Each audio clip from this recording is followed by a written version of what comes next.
In this video, we are going to solve some remaining question of exercise 1.3.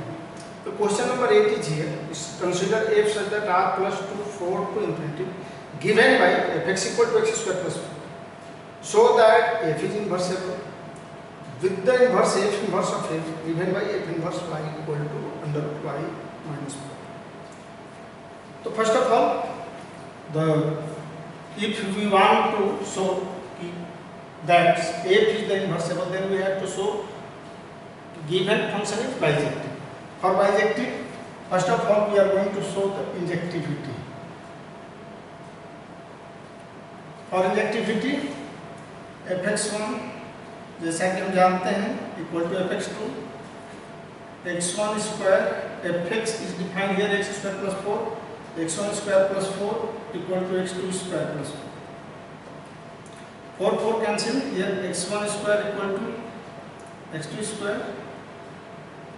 This implies that x1 equal to x2. देखिए ये f से तक r plus है, यानी कि से for all x1 x2 belongs to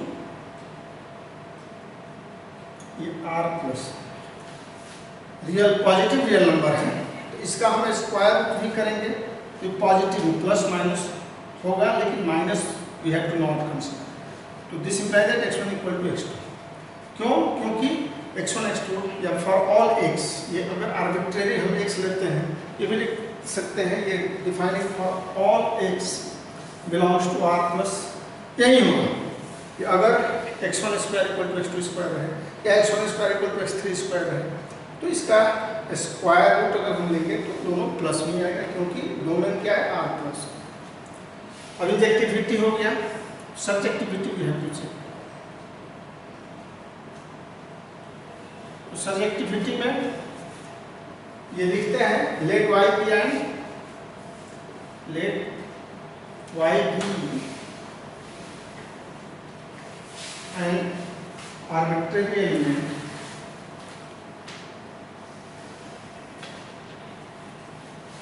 arbitrary element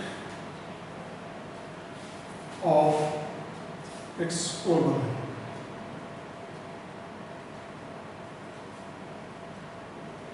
So therefore y equal to fx, यानी कि y equal to fx is defined here x square plus 4.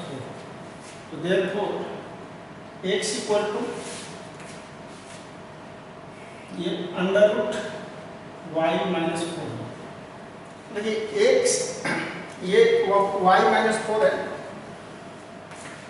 आपका फंक्शन क्या दिया हुआ है f such that r plus 2 4 to infinity.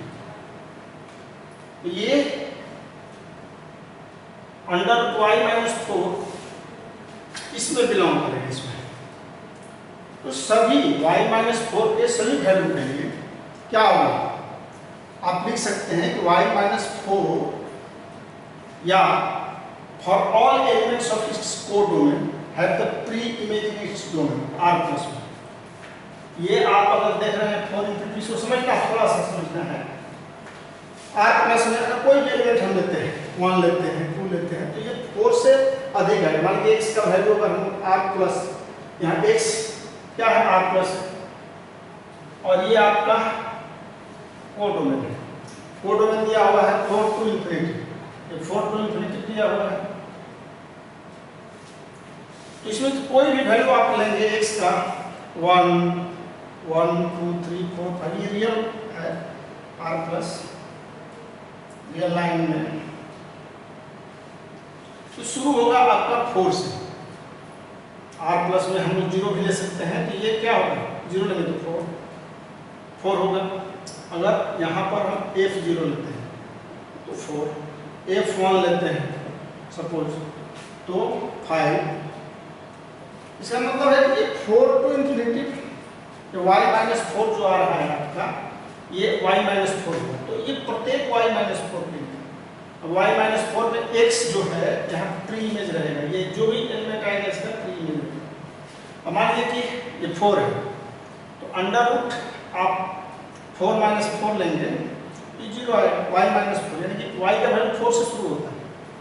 यानी प्रत्येक y minus 4 का प्री इमेज ये belongs to its codomain, belongs to 4 to infinity, यानी कि देयरफॉर ये समझ गए हम लोग, यही दिखाया जाता है कि therefore for all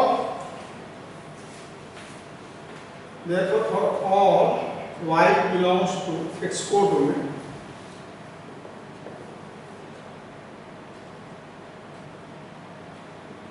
there is a pre-image in its domain. इसी को हमेशा हमें इसको समझना है, therefore it is subjective. क्यों हम लिख रहे हैं इसको जानना जरूरी है. Hence it is bijective, therefore inversible, hence it is inversible. कह रहा है कि f inverse of f divide by f inverse y, ये जो x है यही f इनवर्स y हो जाता है, f inverse under root y minus, तो यही हमें प्रूफ करना है. क्वेश्चन नंबर 9 है और इम्पोर्टेंट क्वेश्चन भी है, कई बार पूछा हुआ है बोर्ड में. f such that r plus 2 minus 5 to infinity divided by f(x) equal to 9x square plus 6x minus 5, so that f is inversible. तो इन्वर्सिबल के लिए क्या करना है, इंजेक्टिविटी पहले शो करना है. fx1 इक्वल टू fx2 लेंगे इंजेक्टिविटी में. fx1 यहाँ 9x1 square plus 6x1 minus 5 equal to 9x2 square plus 6x2 minus 1. ये ऐसे डिफाइन है, उसके हिसाब से हो जाएगा. ये -5 दोनों तरफ है, तो इट में बी कैंसिल, और you can say the 5 will be added both side, then it becomes 0. और 9x1 square minus 9x2 square इधर लाएंगे, देखिए 9 कॉमन हो जाएगा, अब प्लस 6x1 माइनस 6x2 होगा. यहाँ 6 कॉमन हम ले सकते हैं, 6x2 और 9 it can be written as x1 minus x2 and x1 plus x2 plus 6 x1 minus x2. x1 minus x2 आप इसमें कॉमन लेंगे, it becomes x1 minus x2 common लेंगे हम दोनों में, तो 9x1 प्लस 9x2 और प्लस 6 यहाँ बचेगा. x1 माइनस x2 कॉमन हो गया. अब यहाँ ये जो 9x1 plus 9x2 plus 6 is not equal to 0. क्यों? क्योंकि x1 x2 both are the r plus, क्या है यहाँ डोमेन इज r प्लस, यानी पॉजिटिव एलिमेंट. तो x1 पॉजिटिव, x2 पॉजिटिव या प्लस 6 पे कभी 0 नहीं होगा. यहाँ पर लिखेंगे since x1 x2 belongs r plus, तो therefore it will be not 0. ये आएगा, तो देयरफॉर क्या होगा, x1 minus x2 will be 0, यानी कि x1 equal to x2. x1 equal to x2 हो गया, तो ये therefore it is इंजेक्टिव हो गया. अब सब्जेक्टिव हमें शो करना है, subjectivity whether it is subjective or not. और सब्जेक्टिव के लिए फॉर यहाँ लिखेंगे for arbitrary y belongs to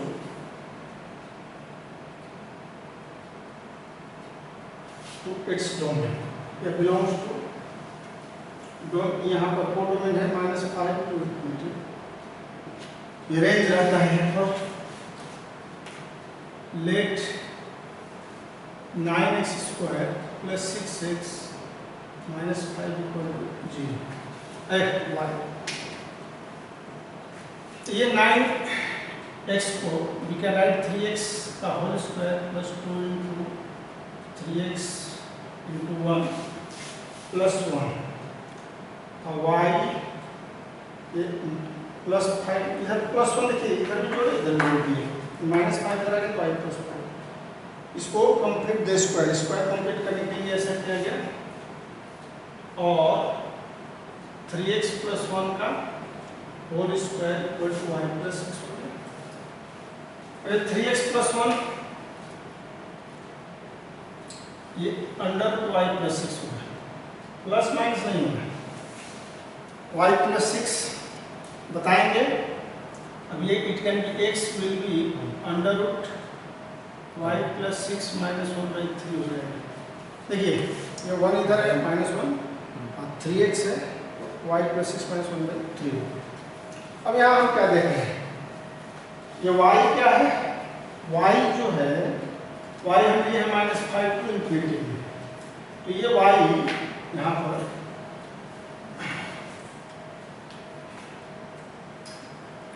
थोड़ा सा, ये y की स्थिति क्या है, y इज ग्रेटर देन और इक्वल टू -5 है, -5 से इन्फिनिटी तक। तो इसका मतलब क्या है, y इज ग्रेटर देन और इक्वल टू -5। y यहाँ पर +5 लेंगे तो ग्रेटर देन और इक्वल टू 0 हो जाएगा। यहाँ y + 6 है, it can be written as y + 6 will be greater than or equal to 1, से y + 6 greater than or equal to 1 हो जाएगा। अब ये y अंदर जो हम लोग ले रहे हैं y + 6, ये भी greater than or equal to 1, y + 6 यहाँ -1 भी देख रहे हैं कि greater than or equal to 0 हो गया। ये डिवाइडेड बाय 3 करेंगे, बाई 3, ये ग्रेटर देन इक्वल टू 0। तो ये किसका वैल्यू है,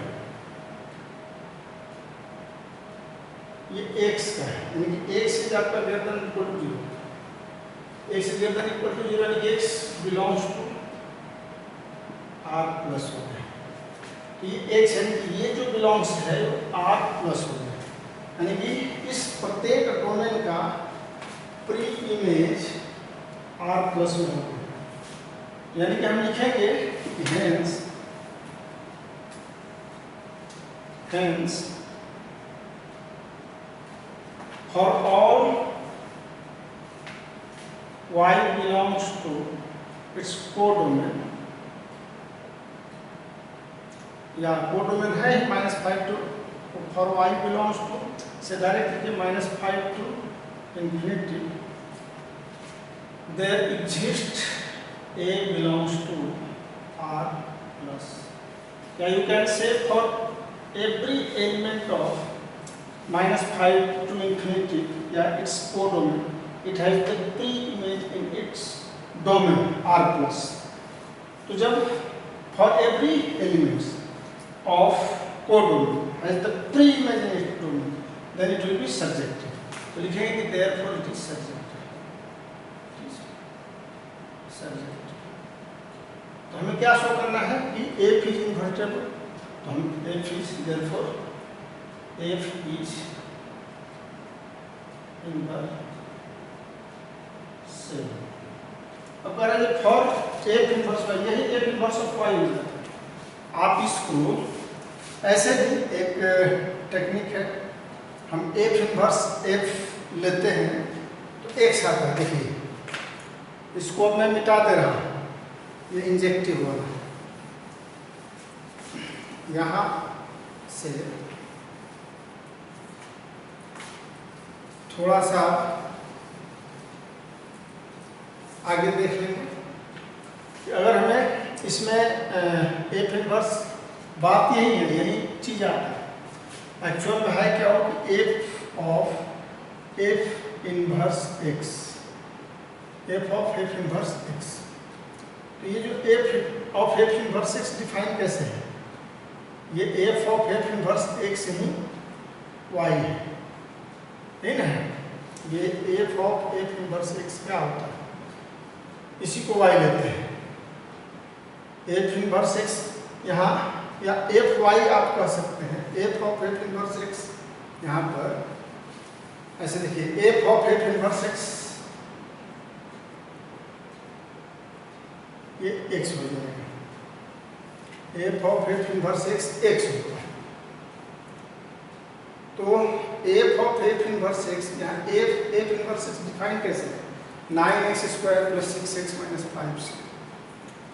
तो अगर हम लोग उसमें डिफाइन करेंगे तो सेम बात यही आती है y के टर्म में, यानी कि F of F inverse X को डिफाइन करें तो 9f इनवर्स एक्स हो जाएगा whole square plus 6f inverse x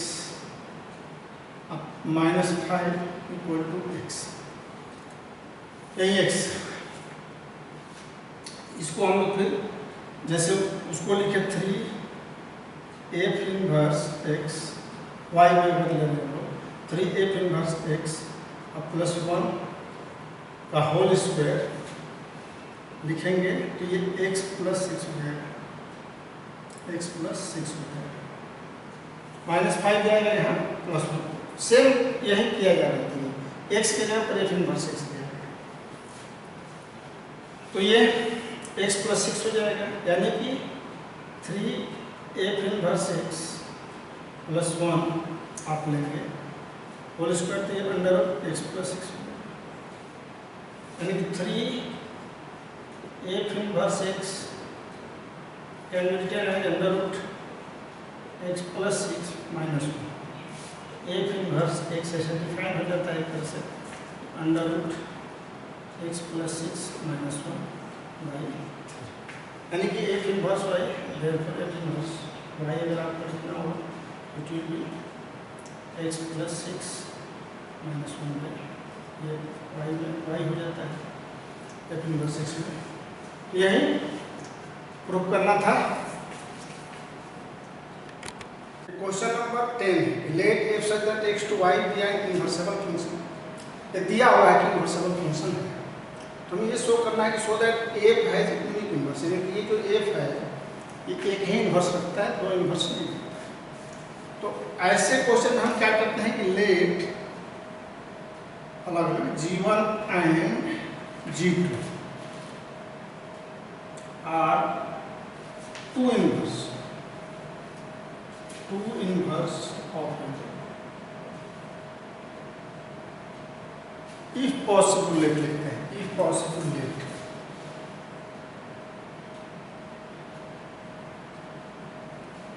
तो देखिए ये ऐसे है, फंक्शन है, ये फंक्शन है, ये इनवर्स इसका एक g1 और g2 दो ले लिए, दो इनवर्स हो गए, g1 भी है g2। देखिए अब ये दो इनवर्स लिए हैं, तो पहला में f of g1 of y लेते हैं, ये y belongs to, for y belongs to for y belongs to arbitrary y belongs to its codomain, और arbitrary y belongs to its codomain.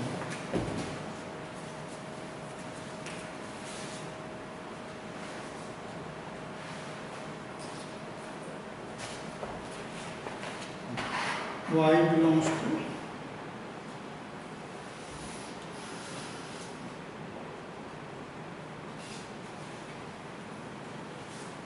it can be written as f of g1 y। तो g1 y को हम क्या लिखेंगे, f of ये x हो जाएगा,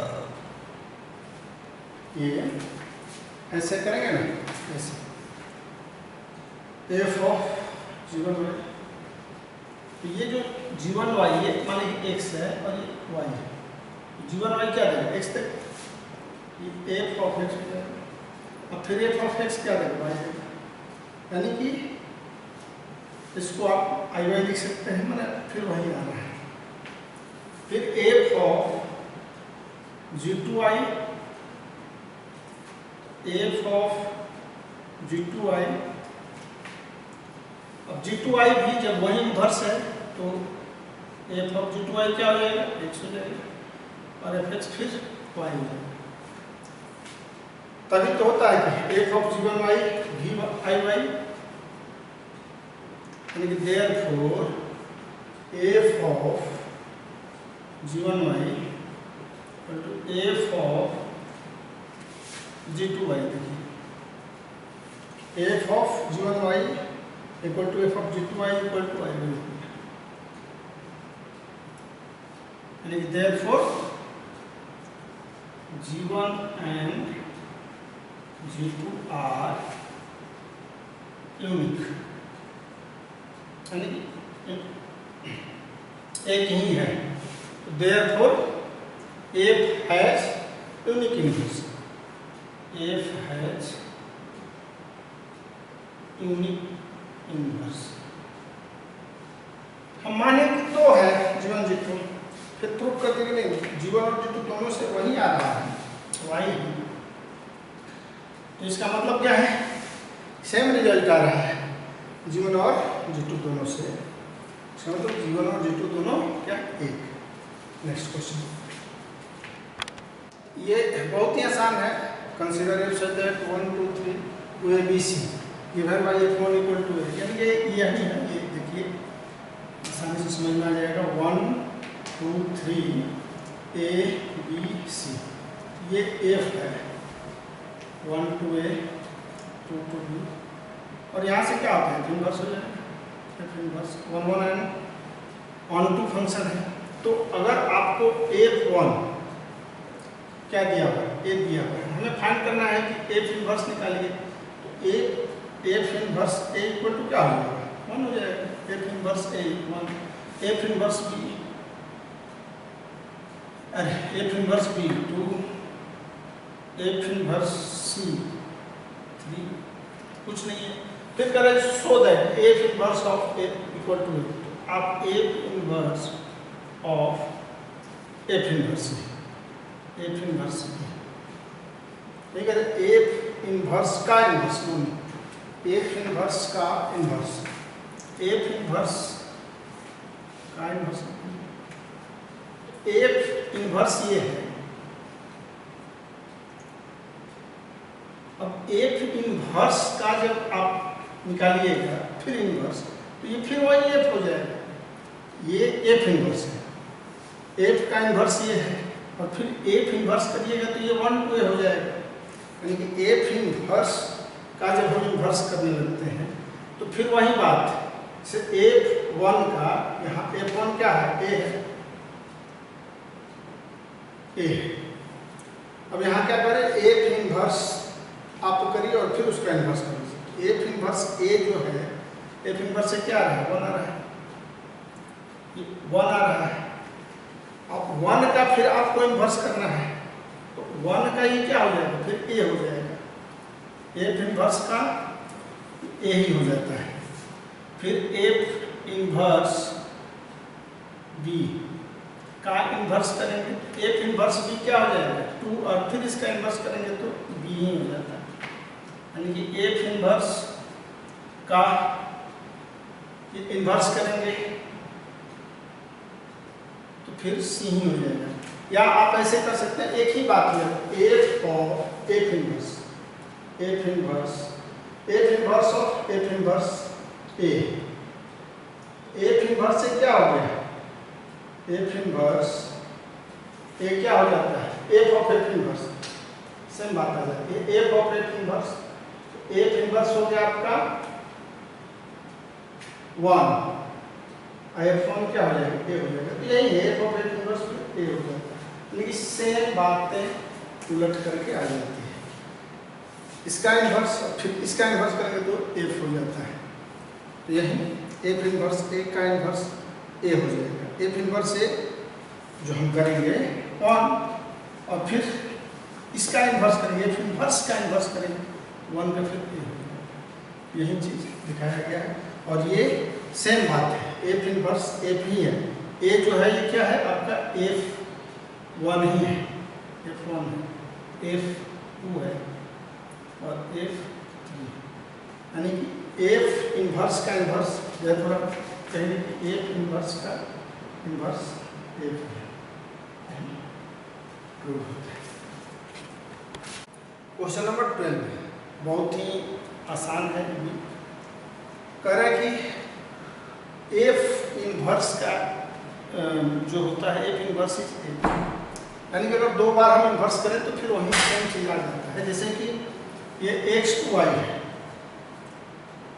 function है एफ x, ये है y, ये यहाँ एफ इनवर्स हो गया, मान लीजिए x है, ये y है, तो f का इन्वर्स पुनः करेंगे तो ये f ही आएगा, इसका इन्वर्स फिर ये आ जाएगा। अगर आप एक एग्जाम्पल देखें, मान लीजिए f इक्वल टू यहाँ पर x में x के जगह पर हम ले लेते हैं से x y z 1 2 3 ये वैल्यू है इसका।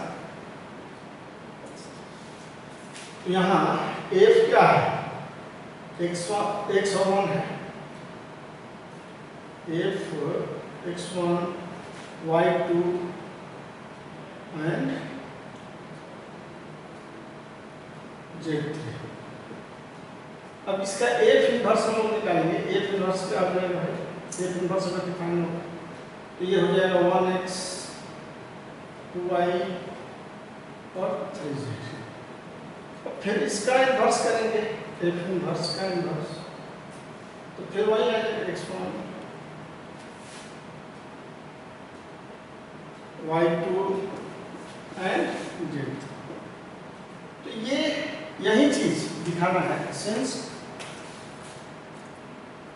एफ सच दैट ये क्या है x to y, F inverse हो जाएगा y टू x, फिर एफ इनवर्स का इनवर्स करेंगे कि ये क्या होगा, such that x to y हो जाएगा, यानी कि ये जो आया x टू y, यानी कि this imply that F equal to F inverse. तो यही प्रूफ करना है और बहुत ही आसान है। ये क्वेश्चन नंबर 14 है, उसमें फिल द ब्लैंक्स दिया हुआ है, लेकिन मैं यहाँ क्वेश्चन लिख रहा हूँ find the inverse of F. ये सीधे inverse of F we have to find, show नहीं करना है कि इट इज इनवर्सेबल और नॉट। तो फाइंड करना है अगर हमें इनवर्स, तो let fx equal to y लिख लेंगे, where y is the arbitrary element for all y belongs to R। ऐसे भी करते हैं, arbitrary element of R। ये इसका जो रेंज है इसका ये y है। तो fx equal to y 4x by 3x plus 4 equal to y। ये 3x क्रॉस मल्टीप्लिकेशन करेंगे, 4x equal to y into 3x plus 4 और 4x 3x y प्लस 4 और x को इधर लगाते हैं, 4x minus 3xy 4y, therefore x equal to 4 minus 3y 4y और therefore x equal to आ गया 4y by 4 minus 3। तो यही हमारा इन्वर्स हमें फाइंड करना है कि एक inverse x if you want to write एक इन्वर्स x हो जाएगा 4x by 4 minus 3x। अब ये यहाँ रेंज जो हो जाएगा, यानी कि दैट इज ये जो एफ इनवर्स को हम अगर जी लिखते हैं कि gx equal to 4x by 4 minus 3x हो जाएगा, जहाँ g सच दैट ये r2 ये r माइनस 4/3, यहाँ पर r2 माइनस 4/3 है और ये आपका हो जाएगा r2 ये 1, ये इसके जगह पर ये डोमेन जो है रेंज हो जाएगा, लेकिन g such that r2 r minus 4/-4/3। यहाँ थोड़ा सा r माइनस 4/3 यही निकालना था g F इनवर्स x।